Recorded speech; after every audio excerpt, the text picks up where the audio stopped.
I used to believe that life had a way of balancing itself out, that no matter how many bad decisions we made, everything would eventually work out for the best. That belief held firm even when I walked away from my first marriage. After all, I had upgraded, hadn't I?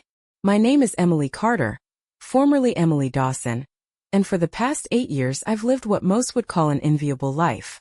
My husband, Richard Carter, is one of the most respected attorneys in the city.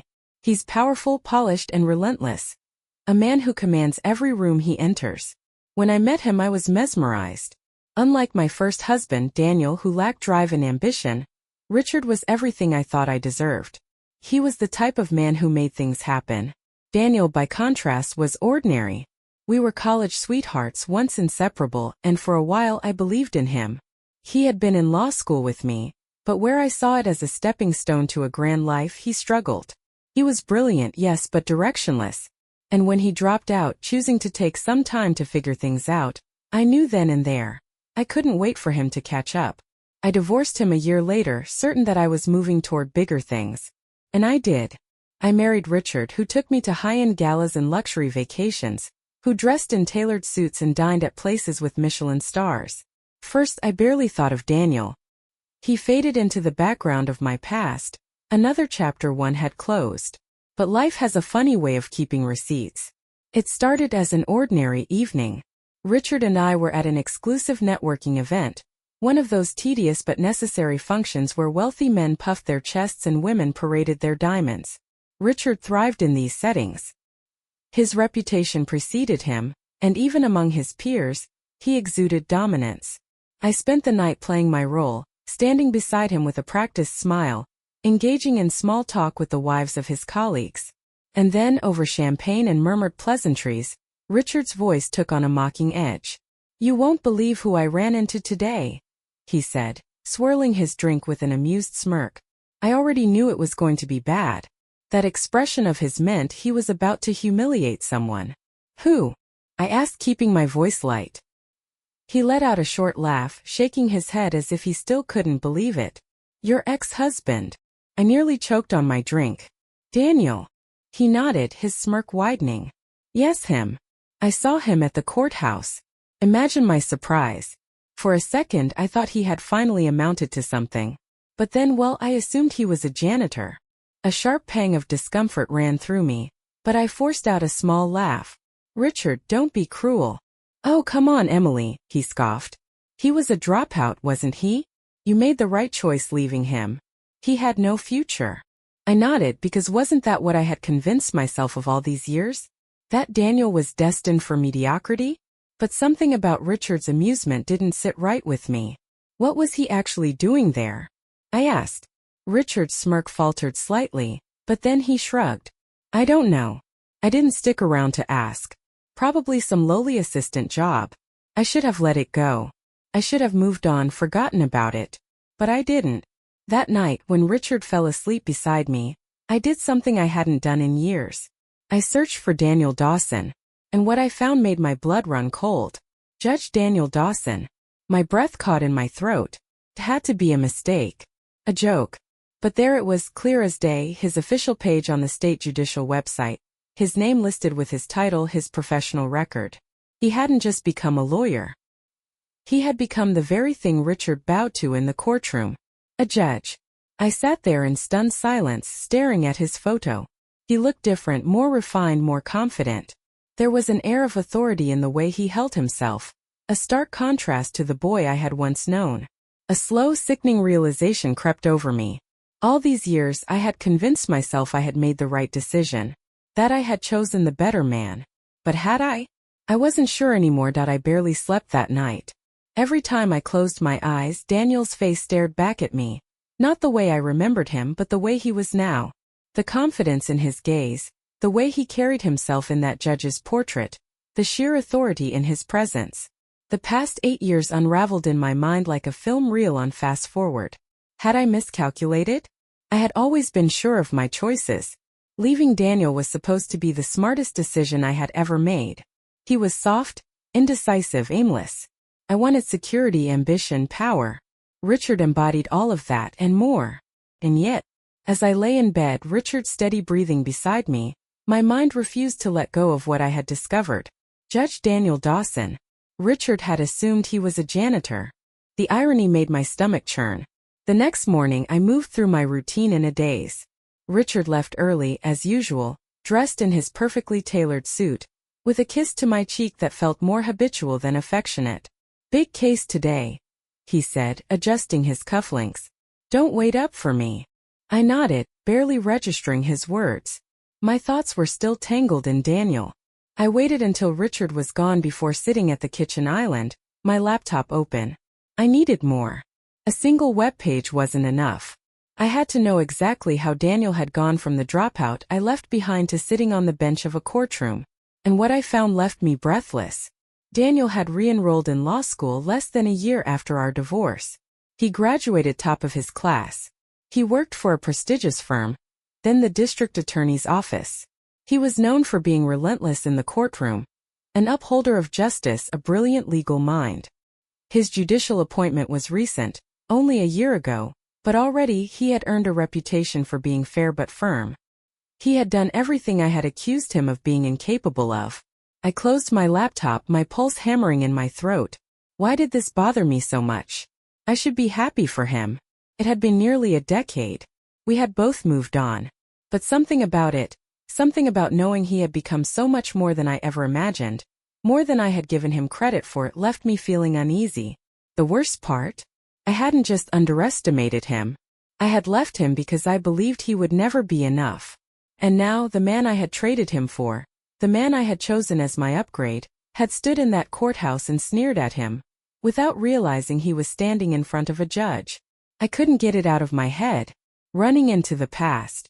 I told myself to forget it, but I couldn't. 2 days later I found myself walking into the courthouse. I wasn't sure what I was doing there. It wasn't as if I had an appointment.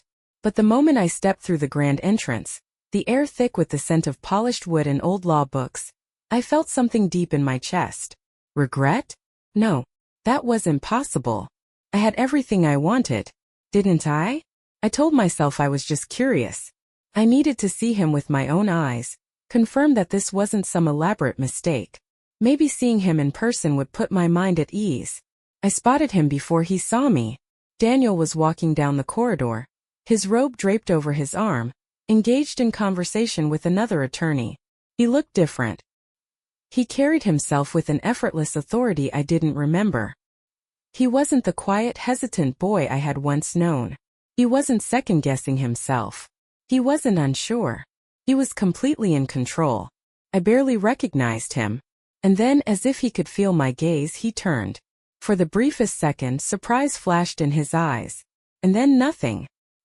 His face smoothed into calm detachment, as if I were just another stranger.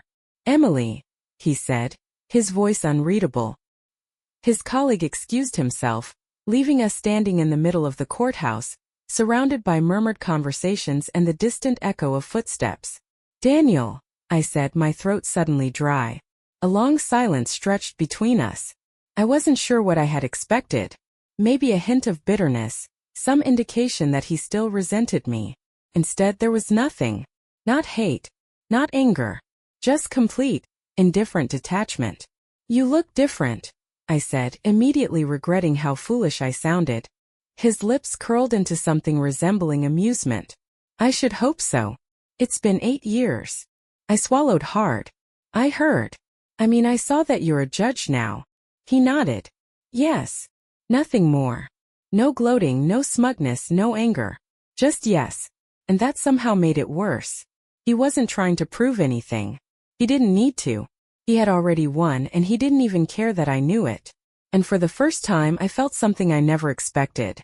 I missed him that I stood there, frozen, in the middle of that courthouse, staring at the man I had once known better than anyone. But now, looking into his eyes, I realized I didn't know him at all. Daniel had changed.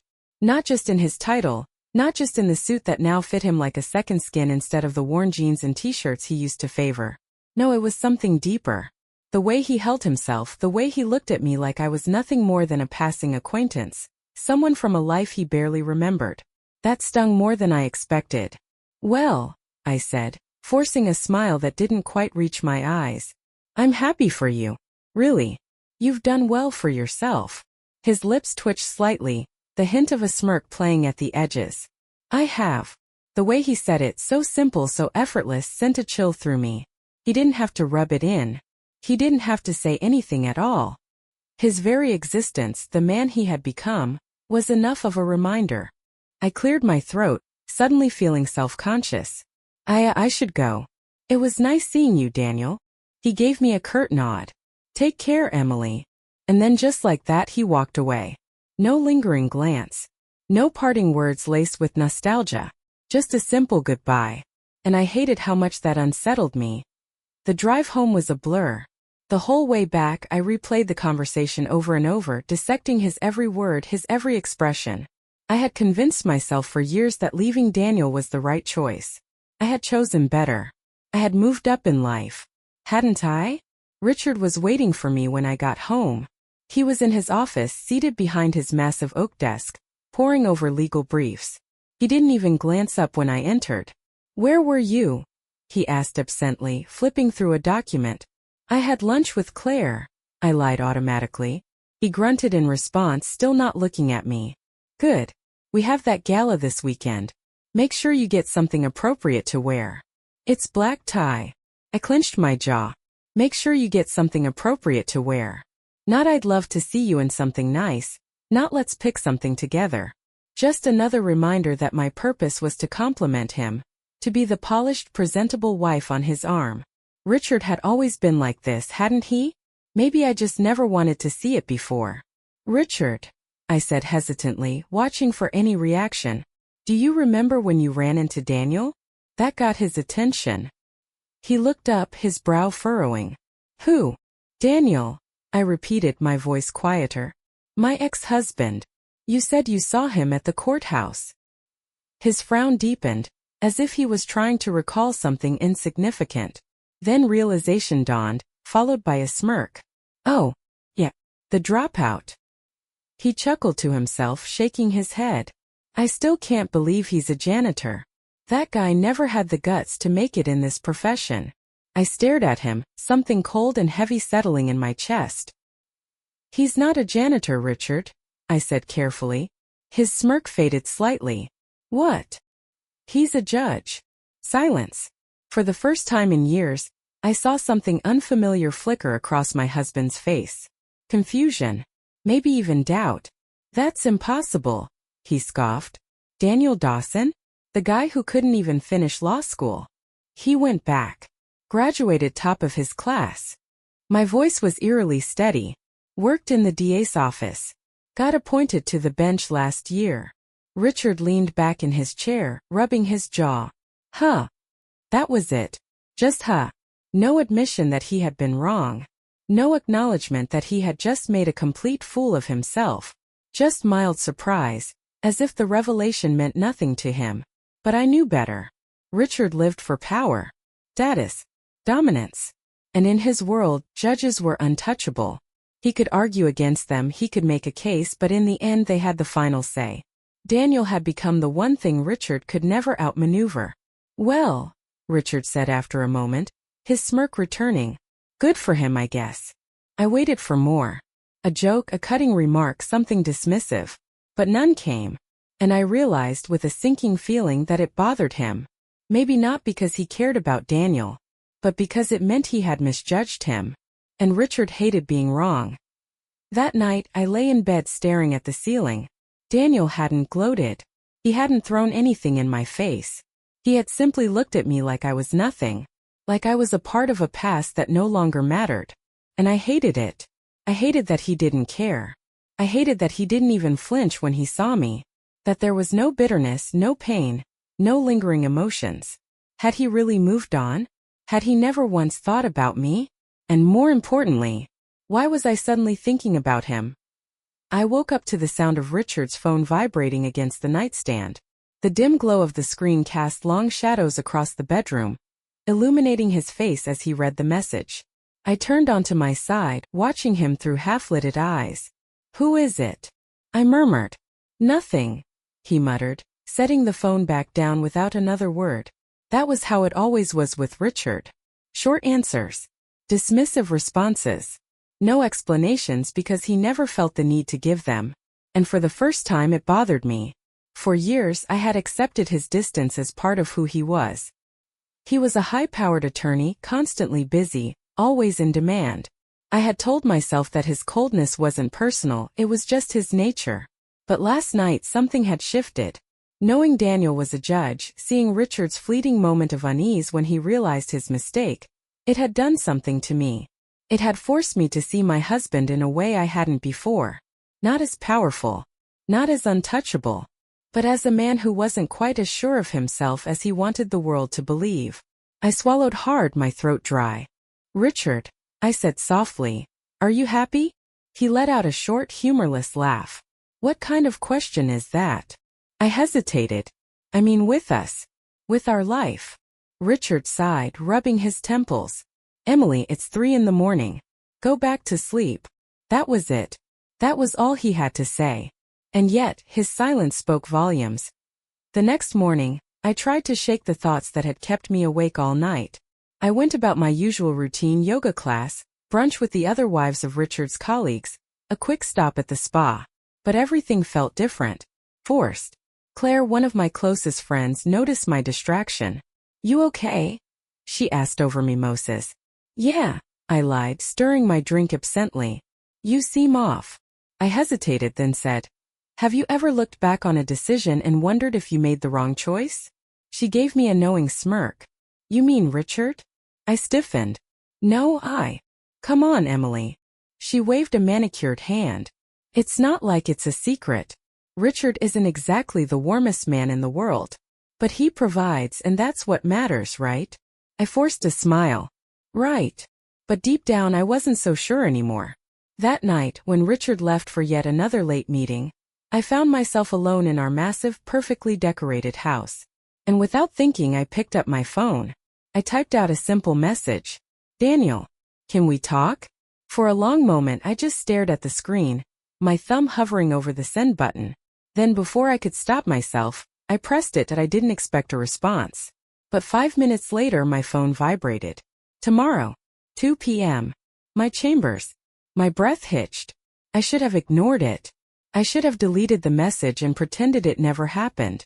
Instead, the next afternoon, I found myself standing outside his office. I hesitated, my fingers trembling slightly as I knocked. "Come in." I pushed the door open. And there he was. Seated behind a grand mahogany desk, dressed in a crisp navy suit, Daniel looked every bit the part of a man who belonged there. He was flipping through a legal document, but when he glanced up and saw me, he set it aside with a quiet sigh. "Emily." His tone wasn't unkind, but it wasn't warm either. Just measured. Controlled. I shut the door behind me, suddenly unsure of what I was even doing there. I just wanted to see you," I admitted. His eyes searched mine for a moment, then he nodded toward the chair across from him. "Sit." I did. A silence stretched between us, thick and suffocating. Finally he spoke. "What do you want, Emily?" I swallowed hard. "I don't know." He arched an eyebrow. "Then why are you here?" I didn't have an answer. "Because I missed you" felt like a betrayal. Because I don't know if I made the right choice sounded pathetic. Because I just needed to see you again was the only truth I could admit to myself. So instead I said nothing. Daniel sighed, leaning back in his chair. "I don't hold grudges, Emily. If you're looking for some kind of reassurance, I'm fine. My life turned out exactly the way it was supposed to." The word stung, though I wasn't sure why. "I'm happy for you," I whispered. He nodded, his expression unreadable. "Good." More silence. I should have left. I should have stood up, thanked him for his time, and walked out of his office with my dignity intact. But I didn't. Instead I whispered, "Do you ever think about us?" Daniel didn't flinch. He didn't even blink. But after a moment, he exhaled slowly and said, "No." It was the most brutal thing he could have said. Because I knew it was a lie that I stared at him, my breath catching in my throat. He said it so easily. So cleanly. No. No hesitation. No second thoughts. No lingering emotion. It was a lie, I knew it deep in my bones. But Daniel was a man who had mastered control, who had sculpted himself into something untouchable. And I realized with a sickening clarity, he meant to keep it that way. And yet I couldn't let it go. You don't mean that, I whispered, my voice barely audible over the hum of the courthouse outside his office. Daniel exhaled slowly, his eyes never leaving mine. Emily, he said, measured, steady, and detached. Why are you really here? I swallowed hard. I don't know. You do. His gaze sharpened, piercing through every excuse, every justification I had built up in my mind. Say it. I couldn't. Because if I did, if I admitted the words that had been gnawing at the edges of my mind ever since I saw his name listed as a judge, there would be no going back. I needed to know if I had made the wrong choice. I needed to know if he ever thought about what we could have been. I needed to hear that I hadn't miscalculated my own life. But he wasn't going to give me that. Instead, Daniel leaned forward, resting his forearms on his desk. The sleeves of his crisp navy suit pulled back slightly, revealing the watch on his wrist, sleek, expensive, understated. A judge's watch. A man's watch. Not the boy I once knew. You made your choice a long time ago, Emily, he said, his voice void of any bitterness. And so did I. I blinked, my throat tightening. I didn't come here to hurt you. He let out a short, humorless laugh. Hurt me? He shook his head. You didn't come here for me, Emily. You came here for yourself. The words hit harder than I expected. You don't know that, I said, but the weakness in my voice betrayed me. His lips curled in the faintest hint of amusement. Don't I? I hated how easily he could still read me. He had always been able to. Even when we were younger, before law school, before life changed us. Daniel had been the only person who could see straight through me, past the carefully constructed image, past the things I wanted people to believe about me. And now I realized with an ache in my chest, he was looking at me like a stranger, like someone who no longer mattered. I should have left then. I should have stood up, smoothed my dress, and walked out with my head high. Instead I whispered, Do you hate me? Daniel's expression didn't change. Not even a flicker. Hate you? He repeated, tilting his head slightly. No, Emily. I don't hate you. That should have been a relief. But it wasn't. Because there was no warmth in his voice either. No remnants of love. No affection, no anger. Nothing. You want to know the truth? He asked, his voice quiet, unreadable. I nodded, unable to speak. He leaned back in his chair, exhaling through his nose before finally saying, I stopped thinking about you a long time ago. My heart clenched painfully. A lump formed in my throat as I forced a weak smile. I'm glad, I lied. His gaze flickered over my face, as if deciding whether or not to believe me. Then finally he nodded. Goodbye, Emily. It was an ending. A finality I wasn't prepared for. I stood on shaky legs, gripping my purse a little too tightly. Without another word, I turned and walked out of his office. I told myself I wouldn't look back. But I did. Just once. And Daniel wasn't watching me go. He was already looking at the paperwork on his desk, as if I had never been there at all. The drive home was suffocating. I replayed the conversation in my head, dissecting every word, every shift in his expression, every moment of silence that had stretched between us. Daniel didn't hate me, but he didn't love me either. And for reasons I couldn't understand, that realization clawed at me in ways I wasn't ready to admit. I pulled into the driveway of my house, our perfect house, the one Richard and I had chosen together, with its elegant landscaping and pristine stone pathway. A house that looked like a magazine cover. And yet, as I stepped inside, I felt nothing. No warmth. No familiarity. Only an aching emptiness. Richard wasn't home yet. He had another late meeting as always. I walked into the kitchen, pouring myself a glass of wine with trembling fingers. My eyes landed on a framed wedding photo sitting on the counter. Richard and I, standing at the altar, both smiling. I picked up the frame, studying the image closely. We looked perfect. But had we ever really been happy? I closed my eyes, exhaling shakily. I told myself this feeling would pass. That I was overthinking. That Daniel was nothing more than a ghost from my past. And that what I felt now was nothing more than nostalgia. I told myself that. And I almost believed it. Until my phone buzzed. A message. From Richard. Won't be home tonight. Important client dinner. Don't wait up. I stared at the screen for a long time. Then slowly I set my glass down and picked up my phone again. I wasn't sure what I was about to do. All I knew was that my hands moved on their own. I found Daniel's number, the one I had saved all those years ago, never deleting it, even when I had no reason to keep it. My thumb hovered over the screen. I shouldn't do this. I shouldn't do this. And yet, I started typing that I stared at the screen, my pulse hammering in my ears. Daniel's name glowed on my phone. A ghost from my past that I had no business resurrecting. The cursor blinked in the message field, waiting. What would I even say? That I couldn't stop thinking about him? That I wasn't sure I had made the right choice all those years ago? That Richard, my perfect, powerful husband, suddenly felt small in comparison to the man I had left behind? I took a shaky breath, my fingers trembling over the keyboard. And then before I could stop myself, I typed, "I'm sorry." I stared at the words, debating whether to delete them. But before my rational mind could intervene, I hit send. The message vanished, replaced by a small, delivered notification. A chill ran down my spine. What the hell did I just do? I should have turned off my phone, thrown it across the room, anything to stop myself from spiraling further. But I didn't. I sat there, my wine untouched, my hands gripping the edge of the counter as I waited. 1 minute passed. Then 5. Then 10. No response. Of course not. Daniel had made it clear. I was nothing to him now. A ghost from his past, just like he was a ghost from mine. I should have left it alone. But I didn't. I typed again. "Can we talk?" This time I barely hesitated before pressing send. I held my breath, staring at the screen, willing a response to appear. Then 3 dots. My stomach clenched. He was typing.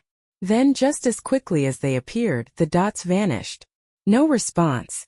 A lump formed in my throat. I told myself I didn't care. I told myself I could let it go.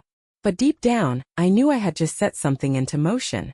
Something I might not be able to stop. I barely slept that night. Every time I closed my eyes, my thoughts raced, memories of Daniel, of the life we could have had, of the choices I had made and the ones I was starting to regret. By the time the sun rose, I was running on 2 hours of restless sleep and a pounding headache. Richard was already gone when I woke up, no doubt at some high-profile meeting. I hadn't even heard him leave. I checked my phone first thing, heart pounding. Still nothing from Daniel. I sighed, dragging myself out of bed. By mid-afternoon, I had convinced myself that I was being ridiculous.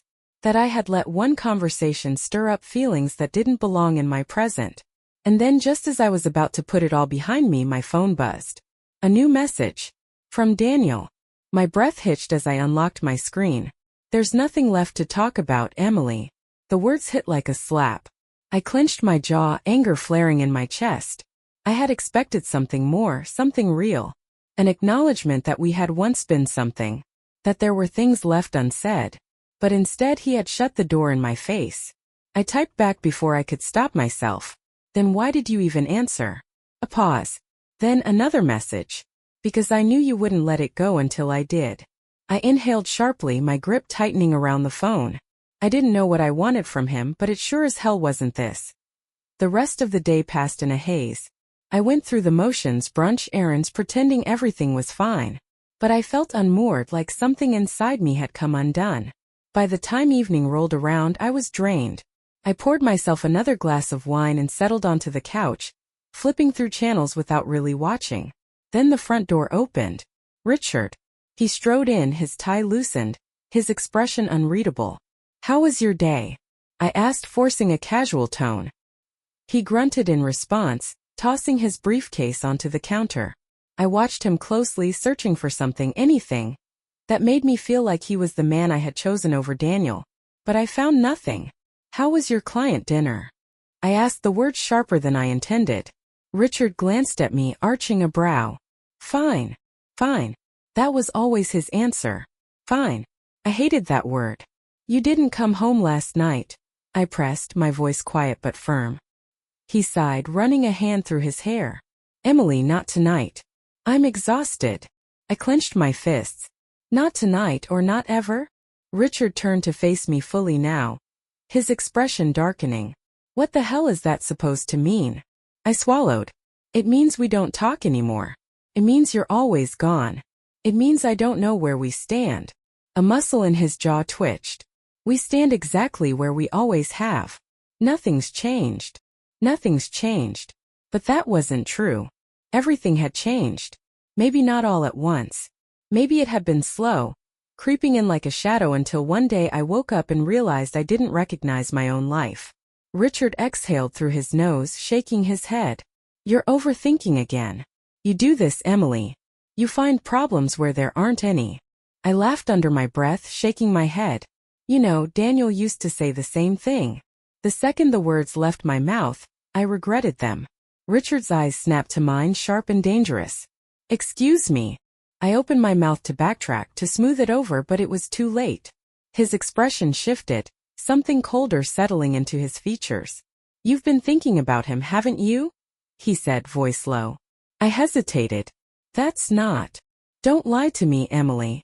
I swallowed hard. I ran into him at the courthouse. That's all. Richard's lips curled into something cruel. Let me guess. You wanted to see if he was still a failure. My stomach turned. He's not a failure, I said, voice barely above a whisper. Richard's smirk faltered. What? He's a judge now. Silence. Richard blinked, as if he hadn't heard me correctly. Then slowly his jaw tightened. Well, isn't that something? He muttered. But I saw it, the flicker of something behind his eyes. Something unsettled. And for the first time in a long time, I felt like I had some power in the conversation. I had spent so many years being the one who followed Richard's lead, who let him dictate the way things were. But now I had shaken something loose in him. Maybe he didn't care about Daniel. Maybe he did. But he didn't like knowing that he had misjudged him. That much was clear.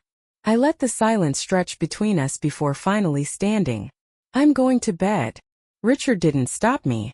He just stood there, gripping the counter, his expression unreadable.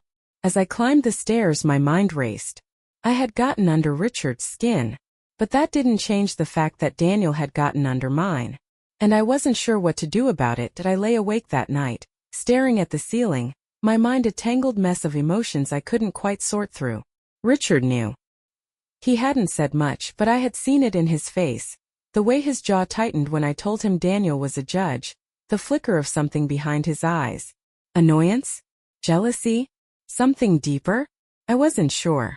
But I did know one thing. For the first time in a long time, Richard wasn't the one in control. And neither was I. I turned onto my side, staring at my phone on the nightstand. The screen was dark, but I could still feel the weight of Daniel's last message lingering in my mind. There's nothing left to talk about, Emily. Then why couldn't I let it go? The next morning, Richard was already dressed when I came downstairs. He was standing in the kitchen, sipping his coffee, looking as if last night's conversation had never happened.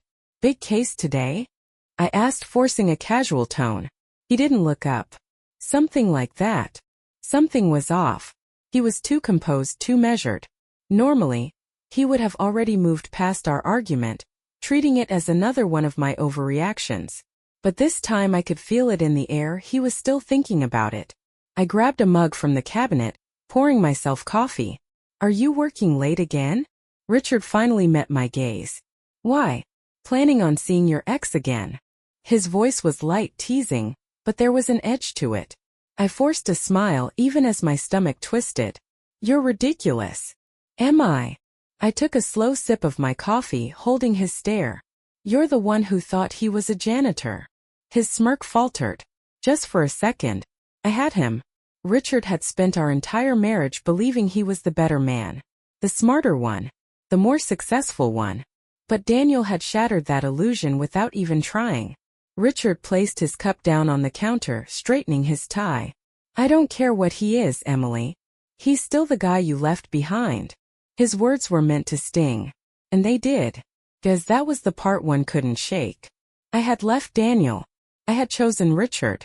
And yet, after all these years, I was standing in my perfect kitchen, drinking my expensive coffee, married to a man at the top of his field, thinking about someone else. I told myself to stop. I told myself to let it go, to move on, to stop digging into things that didn't need to be unearthed. But then that afternoon, fate had other plans. I was walking through downtown after lunch with Claire, heading toward my car, when I spotted him. Daniel. He was crossing the street ahead of me, his phone to his ear, his expression unreadable. He looked sharp, confident, completely in control of his world. He didn't see me, and I should have left it at that. But instead, before I could stop myself, I called out, "Daniel." He paused mid-step, lowering his phone from his ear as he turned. Our eyes met. For a second, something flickered across his face. Annoyance? Surprise? Then, just like before, his expression smoothed into indifference. "Emily." I walked toward him, ignoring the way my pulse quickened. "I wasn't expecting to see you." He glanced at his watch. "I have a hearing in 10 minutes. It was a polite way of saying he didn't have time for this. I should have let him go. But I didn't. "Daniel, wait," I said, stepping closer. Can we talk?" He sighed, slipping his phone into his pocket. "Talk about what?" I swallowed hard. "About us." His jaw tensed slightly, but his voice remained even. "There is no us, Emily. Not anymore." "I know that," I said quickly. I don't know. I guess I wanted to see you again." A long silence stretched between us. Finally, Daniel shook his head, exhaling sharply. "You know, for years I wondered if you ever thought about me." My breath caught. "I did." He gave a bitter chuckle. "Yeah? Funny, because when I needed you most, you left." Guilt hit me like a freight train. "Daniel, He held up a hand. "Don't. I'm not angry anymore, Emily. I'm not bitter. But you don't get to walk back in and pretend like we have unfinished business." My throat tightened. You made your choice," he said quietly. "And I made mine." His words cut deeper than I expected. Because for the first time I realized something. I had spent all these years thinking I had been the one who moved on. That Daniel was the one who had been left behind, the one who had to catch up. But I had it all wrong. He had moved on. And I was the one still looking back. Daniel checked his watch. "I have to go." I nodded, forcing myself to smile. "Of course. Good luck with your case." He hesitated for the briefest second, as if debating whether to say something more. But then he simply nodded and walked away, leaving me standing there alone, with the sinking realization that I wasn't ready for this chapter to be over. That maybe it never really had been. I barely remembered driving home. My hands gripped the steering wheel, my thoughts a tangled mess of regret and confusion. Daniel had walked away from me again. But this time it felt different. Permanent. And that terrified me. For years I had told myself that I had moved on, that my life with Richard was everything I had wanted. But now I wasn't so sure. I pulled into the driveway, staring at the house in front of me. The perfectly manicured lawn, the elegant front door, the luxury car in the garage. Everything about my life screamed success. So why did it all feel so empty? I walked inside, my heels clicking against the marble floor. The house was quiet, too quiet. Richard wasn't home yet, which wasn't surprising. He was always working late, always busy, always somewhere else. I poured myself a glass of wine, sinking into the couch. My phone sat beside me, dark and silent. I should delete Daniel's number. I should forget today ever happened. But I couldn't. Instead, I scrolled through old photos, ones I had kept buried in a forgotten album on my phone. There he was. Daniel, in our tiny apartment, sitting at the kitchen table with his textbook spread out in front of him. His hair was a little longer back then, his jawline not as sharp, but his eyes were the same. Focused. Determined. Back then I had convinced myself that he wasn't enough. That I needed someone stronger, more ambitious. But now I wasn't so sure I had been right. The front door opened, snapping me back to reality. Richard. I quickly locked my phone, setting it aside as he stepped into the living room. His tie was loosened, his expression unreadable. "You're home early," I said, forcing a smile. He eyed me for a moment before replying. "I canceled my dinner meeting." I blinked. "Why?" Richard sighed, running a hand through his hair. "Because I figured we should talk." I swallowed. "About what?" His jaw tensed. "You tell me, Emily. You've been acting strange for days now." I shook my head. "I don't know what you mean." He let out a humorless laugh. "Don't do that. Don't pretend nothing's wrong. I can see it."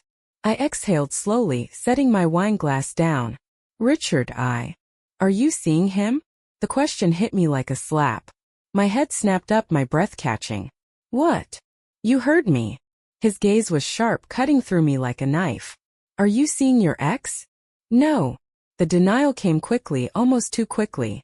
I ran into him, that's all. Richard scoffed. And that was enough to make you question everything? I hesitated.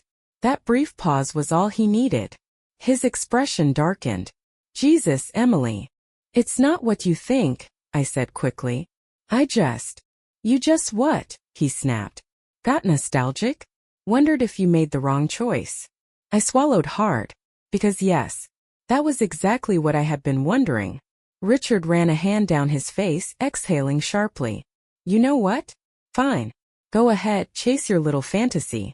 But don't expect me to sit around while you figure out whether or not I'm enough for you. His words stung. Because they were true. I'm not. You are, he cut me off. And the worst part? I think you've always been wondering. Haven't you? I shook my head, but the guilt in my eyes betrayed me. Richard let out a bitter laugh, stepping back. Unbelievable. I stood abruptly, my chest tightening. Richard, please. But he was already walking away. I watched him disappear up the stairs, his footsteps heavy against the floor. And for the first time in our marriage, I felt like something had truly shifted. Something that couldn't be undone. That I barely slept that night. Every time I closed my eyes, I saw Daniel. His face. His voice. The way he had looked at me when he said, "You made your choice." And so did I. And Richard. The anger in his eyes. The disappointment. The realization that maybe, just maybe, he wasn't the man I had truly wanted after all. By morning I felt like I was suffocating. I needed air. I grabbed my keys and drove aimlessly, my mind a blur. I didn't know where I was going until I pulled into the parking lot of the courthouse. What are you doing, Emily? I had no idea. But my feet moved on their own, carrying me inside, through the halls, up to his office. I hesitated for a long moment. Then before I could stop myself, I knocked. A few seconds later the door opened. Daniel stood there. His brows furrowed in confusion. Emily, he said slowly. What are you doing here? I opened my mouth to answer. But I didn't have one. Because the truth was I didn't know anymore. Daniel stared at me, his expression unreadable. Emily, he repeated, his voice slower this time. Why are you here? I opened my mouth but nothing came out. What was I supposed to say? That I had been thinking about him non-stop? That I felt like my marriage was falling apart, and I didn't know what to do? That for the first time in years I wasn't sure I had made the right choice? No, I couldn't say any of that. So instead I said the only thing I could. I don't know. Daniel sighed, glancing over his shoulder before stepping aside. Come in. I hesitated, but only for a moment. Then I stepped inside, and he shut the door behind me. His office was exactly what I expected. Neat, professional, lined with shelves of law books. His desk was organized, not a single paper out of place. It was a stark contrast to the old Daniel, the one who used to leave coffee cups and textbooks scattered across our tiny apartment. He had changed so much, and I wasn't sure how to feel about that. Daniel walked around his desk, leaning against the edge, arms crossed. Emily, you can't just show up here like this. I know. Then why did you? I swallowed hard. I needed to see you. His jaw tightened. That's not fair. I know, I whispered. A long silence stretched between us. You're married, he finally said, his voice measured. And so am I. My breath caught. What? His expression didn't change. You didn't know? I shook my head slowly. No. Daniel exhaled, rubbing the back of his neck. I got married 2 years ago. Something in my chest tightened. Who is she? I asked, hating how small my voice sounded. Her name's Olivia, he said simply. She's an attorney. I forced a smile. That's great, Daniel. I'm happy for you. He studied me for a long moment. Are you? I opened my mouth to say yes, but the lie wouldn't come. And he knew it. Emily, he said softly. What are you really doing here? I shook my head, blinking back the sudden sting behind my eyes. I don't know, I admitted. I don't know anymore. His expression softened, but only slightly. You can't do this. I know. Then stop. I looked away, my hands trembling. I thought about you, I blurted out, my voice barely above a whisper. Daniel didn't move. For years, I continued. I told myself I made the right decision, that leaving you was what I had to do. But then I saw you again and I stopped myself before I said something I couldn't take back. Daniel let out a slow breath. Emily. I met his gaze, and for the first time since I had walked in, I saw something flicker in his eyes. Not indifference. Not resentment. Something else. Do you ever think about us? I asked. He didn't answer right away. He just looked at me, his expression guarded. Then finally he said, Not in the way you want me to. The words cut deeper than I expected. But you do, I pressed. You have. He exhaled sharply, running a hand through his hair. It doesn't matter, Emily. It's too late. I nodded even though my chest ached. Yeah, I guess it is. I turned toward the door, willing myself to leave, to walk away before I made things worse. But then, wait. I froze. Slowly I turned back around. Daniel was watching me, his jaw clenched, his hands gripping the edge of his desk like he was keeping himself from saying something he knew he shouldn't. A war waged in his eyes. And I knew in that moment, he wasn't as unaffected as he wanted me to believe. Neither of us were. And that realization? That was dangerous. I left before he could say anything else. I drove home in a daze, my thoughts spiraling. Daniel was married. I should be happy for him. I should let this go, bury it, pretend like nothing had happened. But I couldn't. Because for the first time I saw it clearly. I had never moved on. I had just convinced myself that I had. When I pulled into the driveway, Richard's car was already there. My stomach twisted. I stepped inside, kicking off my heels, my heart still racing from my conversation with Daniel. Richard was in the living room, nursing a glass of scotch. He looked up when I walked in, his expression unreadable. Where were you? I hesitated. Just out. Out where? I swallowed. Lunch with Claire. He smirked. You're a terrible liar, Emily. I stiffened. Excuse me. Richard leaned back in his chair, swirling his drink. I don't know what's worse, he mused. That you think I'm stupid, or that you don't even try to hide it. My pulse quickened. Richard. You saw him again, didn't you? Silence. Richard let out a bitter chuckle. Jesus. You really can't help yourself, can you? I crossed my arms, my nails digging into my skin. It's not what you think. Isn't it? He downed the rest of his drink, setting the glass down with a sharp clink. Let me guess. You wanted to see if he still thought about you. If he still wanted you. I flinched. Richard exhaled harshly, shaking his head. I should have seen this coming. Richard, stop. Why? Because it makes you uncomfortable. His gaze darkened. You don't get to play the victim here, Emily. You made your choice. But now that things aren't perfect, you want to go back? See if you still have a chance. I swallowed hard. It's not like that. He scoffed. Then tell me, what is it like? I opened my mouth, then shut it, because I didn't have an answer. And Richard knew it. His smirk turned cold. That's what I thought. I turned away, my chest tight. I don't know what you want from me, Emily, Richard said. But if you want to leave, go. I'm not going to stop you. I froze. Slowly I turned back to face him. Richard met my gaze, his expression unreadable. You think you're the only one with regrets, he murmured. My heart pounded. For the first time in our marriage I realized Richard had doubts too. And maybe, just maybe, I wasn't the only one looking for a way out. Richard's words hung in the air, thick with meaning.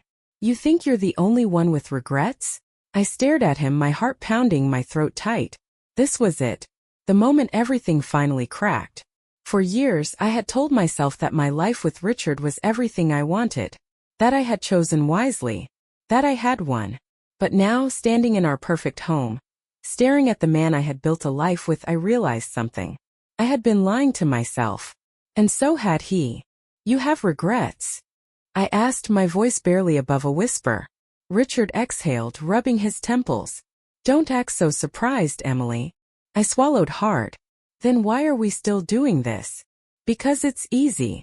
His voice was calm, almost too calm. Because it looks good from the outside. Because for a while, we both thought it was enough.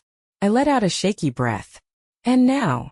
Richard met my gaze, his expression unreadable. Now I don't know anymore. A heavy silence stretched between us. I had spent so long thinking that I was the one who felt trapped, that I was the one searching for something more. But now as I stood there, watching my husband admit what I had been too afraid to say, I realized we had been living in the same prison. We had just been too proud to admit it. Richard let out a bitter chuckle, shaking his head. You know what's funny? I thought I would be angry, that I would feel betrayed knowing you've been thinking about him.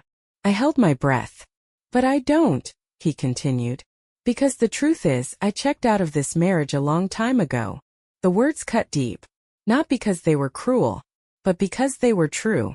I had been so caught up in my own confusion, my own doubts, that I hadn't stopped to consider that Richard might have been feeling the same way. That maybe he had been looking for a way out too. Did you ever love me? I asked quietly. Richard's expression softened just for a second. I did, he admitted. Or at least I thought I did. But maybe I just loved the idea of you. I nodded slowly, my chest tightening. Yeah, I think I did the same thing. We stood there staring at each other, the weight of the years pressing down on us. Neither of us spoke the words out loud, but we both knew. This was the end, and I don't remember much about the next few weeks. Richard and I had the necessary conversations, civil, logical, detached. He moved into a condo downtown. I stayed in the house while we figured out the logistics. There was no dramatic fight. No tears. No begging. Just quiet acceptance. Two people who had spent years pretending. And now we were finally done pretending. It was a rainy afternoon when I saw Daniel again. I hadn't planned on it. I had been walking through downtown, lost in thought, when I turned a corner and saw him leaving the courthouse. For a moment I considered walking the other way, pretending I hadn't seen him. But I didn't. Instead, I took a deep breath and stepped forward. He saw me immediately. His brows furrowed slightly, like he wasn't sure what I was doing there. Emily, he said, his voice careful. I managed a small smile. Hi. He hesitated, then nodded. How have you been? I let out a quiet laugh. Honestly? I don't know. Daniel studied me for a long moment. Richard. Gone, I said simply. We're done. He didn't react. No surprise, no satisfaction. Just quiet understanding. I didn't come here because of you, I added quickly. I don't want you to think. I know, he said gently. I swallowed hard. But I did want to see you. A long silence stretched between us. I wasn't sure what I was expecting. A sign? A second chance? Some grand declaration that he had been waiting for this moment? But Daniel wasn't that man. Not anymore. Finally, he sighed, glancing up at the gray sky. We can't undo the past, Emily. I nodded. I know. And I don't hate you. My throat tightened. I know that too. He exhaled, rubbing the back of his neck. But we can't go back either. The words stung. But deep down I had already known them.